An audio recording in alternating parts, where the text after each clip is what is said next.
go to the office tomorrow or I will go to the office tomorrow. Which one is correct? दोन्ही पण options बरोबर वाटतात ना? तर बऱ्याच लोकांना शाल आणि विल मध्ये कन्फ्युजन असतं. तर आजच्या व्हिडिओमध्ये आपण शाल कधी वापरायचं आणि विल कधी वापरायचं हे बघणार आहोत guys. So stick around and do not skip the video because by the end of the video you gonna discover the difference between shall and will. So without any further ado let's jump in to the topic. So hello guys, welcome back to my channel simply English with Priyanka, जिथे English आपण अगदी सोप्या पद्धतीने शिकत असतो. तर guys, सर्वात आधी आपल्याला कर्ता माहिती असला पाहिजे. कर्ता म्हणजे काय? सब्जेक्ट. जसे की I, we, you, he, she, it, they. Okay guys, आपण आता काय करूया, आय आणि वी आणि यू, शी, इट, दे याला डिवाइड करूया. सर्वात आधी आपण बघू की आय आणि वी सोबत शाल आणि विल कोणत्या केसेसमध्ये वापरलं जातं. ठीक आहे, आपण एक एक्झाम्पल बघितलं, I shall go to the office tomorrow or I will go to the office tomorrow. त्याचप्रमाणे we shall go to the office tomorrow and we will go to the office tomorrow. जेव्हा आपण I आणि we सोबत शालचा वापर करतो तेव्हा आपल्याला काय समजतं की भविष्यात एखादी क्रिया घडणार आहे. ठीक आहे, but at the same time जेव्हा आपण आय आणि वी सोबत विलचा वापर करतो त्यावेळेस आपल्याला काय समजतं? डिटर्मिनेशन. म्हणजेच काय? I will go to the office tomorrow म्हणजे उद्या मी ऑफिसला जाईनच, म्हणजेच डिटर्मिनेशन, दृढ निश्चय. डिटर्मिनेशन सोबत सोबत आय आणि वी सोबत विलचा वापर वेगवेगळ्या कंडिशन्स मध्ये केला जातो. चला तर बघूया. आय आणि वी सोबत विलचा वापर प्रॉमिस देण्यासाठी केला जातो. फॉर एक्झाम्पल, आय विल मॅरी यू, मी तुझ्याशी लग्न करेन.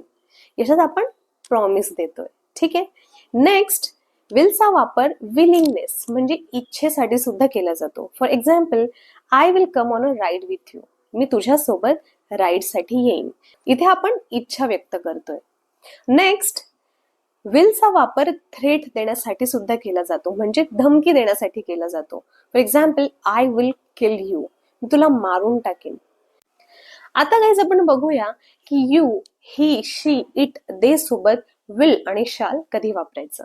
मागे असं बघितलं की आय आणि वी सोबत शाल वापरलं तर भविष्यकालीन क्रिया होताना दिसते आणि आय आणि वी सोबत विल वापरलं तर डिटर्मिनेशन, विलिंगनेस, प्रॉमिस, थ्रेट असं दिसतं. तर आता मात्र आपल्याला हे अपोजिट करायचं आहे. म्हणजेच काय की ज्यावेळेस तुम्ही यू, ही, शी, इट, दे सोबत विलचा वापर कराल तेव्हा तुम्हाला काय समजेल की एखादी क्रिया भविष्यकाळात घडणार आहे, may or may not be.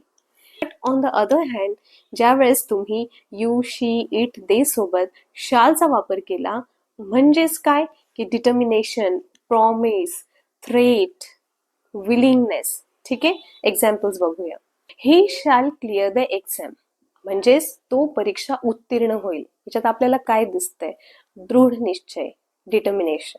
Next, if you come late every day you shall be dismissed, तू जर असंच रोज उशिरा येत राहिलास तर तुला काढून टाकण्यात येईल. इथे काय दिसते आपल्याला? थ्रेट, धमकी दिली जाते. Okay. Next, she shall gladly support your cause म्हणजेच ती तुमच्या कार्याला आनंदाने पाठिंबा देईल. याच्यात काय दिसतं आहे? इच्छा, willingness. Next, he shall not forget हर म्हणजेच तो तिला विसरणार नाही. याच्यात काय दिसतंय? प्रॉमिस, वचन. ओके. आता यू, ही, शी, इट, दे सोबत जर विलचा वापर केला तर आपल्याला समजतं की एखादी क्रिया भविष्य काळात घडणार आहे. For example, they will come tomorrow म्हणजेच ते उद्या येणार आहेत. ही विल कम टुमॉरो म्हणजे तो उद्या येणार आहे. शी विल कम टुमॉरो म्हणजे ती उद्या येणार आहे. म्हणजेच काय की एखादी क्रिया भविष्य काळात घडणार आहे. Some action is going to take place in the future. तर आय होप गाईज की तुम्हाला आजचा व्हिडिओ आवडला असेल. व्हिडिओ आवडला असेल तर व्हिडिओला नक्कीच लाईक करा, शेअर करा आणि सबस्क्राईब करा. भेटूया पुढच्या व्हिडिओमध्ये. Thanks for watching.